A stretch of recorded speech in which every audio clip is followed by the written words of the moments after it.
So listen, I'm going to come out of the closet for the podcast listeners today. For the people that know and love me, it's not going to be a surprise. I'm Oakland A's sexual. Yeah, what does that mean? Well, it doesn't mean I'm attracted to the team. Anything to do with the Oakland A's of their 5 AL West divisional run, I know it, I lived it, I saw it, I loved it. The Alou brothers, Bando, Rudy, Jackson, the great pitching staff, Rolly Fingers, Catfish. I know everything about the team. Where this all started, ladies and gentlemen, came after I got a baseball card in my 1975 pack. I was following the Oakland A's on a regular basis as a fan, but I really didn't hear about this guy until I got the card. He was the team's and Major League Baseball's first designated runner.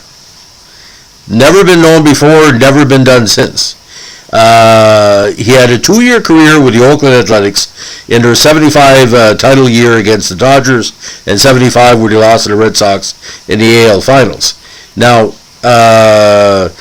he was eventually replaced in 75 when the Athletics acquired a base running specialist who was also a position player. Now, he was a professional track runner for many, many years, returned to track, then became the owner-operator of numerous McDonald's restaurants and a minor league professional hockey franchise. Now, he has held a number of executive posts on various boards and organizations. Washington, who was born in Belzoni, Mississippi, November 16, 1951, batted right and threw right. It didn't really matter. He never went to the plate. He eventually moved to Flint, Michigan when he was an infant. His parents worked in the automotive industry and he attended Flint Norton High School until 10th grade when it was discovered that he lived outside the school's boundaries. Losing a semester of athletic eligibility, Washington was forced to finish at a rival school, Flint Central High School. There he ran a 100-yard dash in 9.4 seconds, attracting numerous college scholarship offers. Washington chose Michigan State because he knew there was a number of black athletes at the school. Good choice. Michigan got a good program. Now in Michigan State, the 4-time All-American won 1 national NCAA title, won 7 Big Ten titles, and Tyler broke the world record in the 50 and 60-yard dashes several times. Now, during the 1972 indoor season, he tied Kirk Clayton's 2-year-old hand-time world record in a 50-yard dash of 5.0 seconds at a meet in Toronto, which Mel Pedner also tied twice a month later. The following week, he set the 60-yard dash record outright, stopping the clock at 5.8 at a home meet in East Lansing, Michigan. Neither record has been surpassed as of this year, as races run in yards are rare, with records for these having been discontinued in 1976, and hand time ceased to be accepted from 1977. A few years later, Washington said that his biggest disappointment had been not qualifying for the 72 Summer Olympics. Now, no disgrace there. You had 10 of the greatest sprinters in the world and 8 of them from the States. So you finished 4th in the U.S., you're 4th almost worldwide. Now, Washington graced the cover of the February 72 issue of Track and Field News. In 73, Washington again tied the 50-yard record at the same meet in Toronto. Later that summer, Washington won the International Pacific Conference Games 100 meters, also in Toronto. Now, this drew attention of a lot of people, football, baseball, whatever. They thought they could go over to another sport. Now, in 74, Washington was eventually tapped by Oakland A's owner Charlie Finley to become the team's designated runner. Now, Finley would work out different promotions through the years, the colors of the uniform, growing beards, mustaches, having certain mascots, having the later rap star Hammer as a special assistant where he was under the age of 18. Now, Finley and Washington eventually worked out a 1-year, $45,000 contract with a $20,000 signing bonus. The contract had an unusual clause requiring Washington to grow facial hair before the beginning of the season. Washington had difficulty growing a full mustache, so he used an eyebrow pencil to simulate full facial hair. Well, if money's involved, that's what I do as well. Now, despite having no professional baseball experience and having last played baseball in high school, He was a member of the Athletics' 1974 World Series title team. Finley announced that he would utilize Washington as a designated runner, and he did not expect Washington to develop other baseball skills. Now, Washington received coaching on base running from the great Maury Wills, and although Washington's teammates recognized his speed, he received a mixed reception from them because of his usual background. Now, Reggie Jackson said he's a great athlete, but he's not a baseball player. Well, of course. Now, pitcher Rollie Fingers said he thought the idea was a little crazy, but Washington could run like crazy. Bert Campy Campanera said the team could count on Washington to steal a base when needed. That's true. I think he stole 20-some bases in the first season. Now, before the 74 World Series, team captain Sal Bando said he did not think Washington should be used in the title series, knowing that Washington might not have a second chance to make up for mistakes committed during the series. Appearing as a pinch runner for Joe Rudi in Game 2 of the set, Washington was picked off first base in a crucial ninth-inning situation by Dodgers reliever Mike Marshall. I watched that game live, and Marshall had a good move to first. Anybody can be picked off. I don't think it was Washington's fault. Just Marshall had a good move because he had played with the Expos before with the Dodgers. Now, early in the 75 season, Washington was released. Before the season, the Athletics had required Don Hopkins, a pinch running specialist who could also play in the outfield. The Athletics had also acquired a second pinch running specialist, Matt Alexander, a very good young player, just before Washington's release.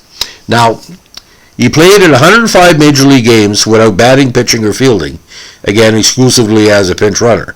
He had 31 stolen bases in 48 attempts and scored 32 runs during his short career. Now, he's only one of 7 players to have more game appearances than plate appearances, presumably excluding starting pitchers who played primarily for the American League and relief pitchers. Now, the infamous card that I have in my collection, which will never leave me until the day I die, his 1975 Topps baseball card is the only baseball card ever released that uses the pinch runner position label. It's a nice photo, too. You can see in the podcast here. Now, following his 13-month stint as the only designated runner in MLB history, he joined the professional track and field circuit and remained in competition until '76. He also worked for Michigan Bell as an assistant director of personnel. Now, in 1980, he moved from Detroit to Rochester, New York, where he opened an inner-city McDonald's restaurant. He added his second local McDonald's franchise 7 months later. In '86, he opened a McDonald's in suburban Pittsburgh, New York. He acquired a total of 5 Rochester area McDonald's franchises, and Washington's restaurant enterprise, HLW Fast Track, owned 21 McDonald's franchises in Ohio and Pennsylvania by 2009. At that time, it was the largest McDonald's franchise owner by an African American. In 2021, he held a press conference as he is now suing McDonald's for systematic racial discrimination. At the time of the lawsuit, Washington owned 14 franchises, down from the high of 27.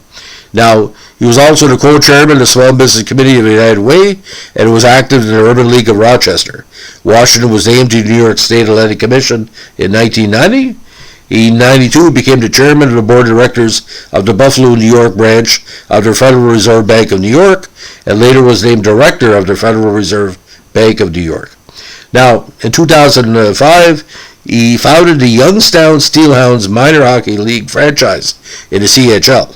The Steelhounds were moved to the CHL in 2008 for non-payment of league dues. Washington said he had paid the league's expansion team's fees, but that he owed some money, which he was withholding because the league did not reimburse him for some travel expenses. The IHL expressed some interest in picking up the Youngstown team, but the league dropped the ball after no serious meetings were held between the team and the IHL. Now, on the personal side, he married the beautiful Giselle Gibbs, who also attended Michigan State University in 1980, and the couple had 2 children, Terrell and Ariel, both of whom also attended MSU. Washington's son Terrell ran in college, and in 2012, he was the GM of the father's McDonald's franchising company. So a very interesting life in baseball, track, hockey, in corporate.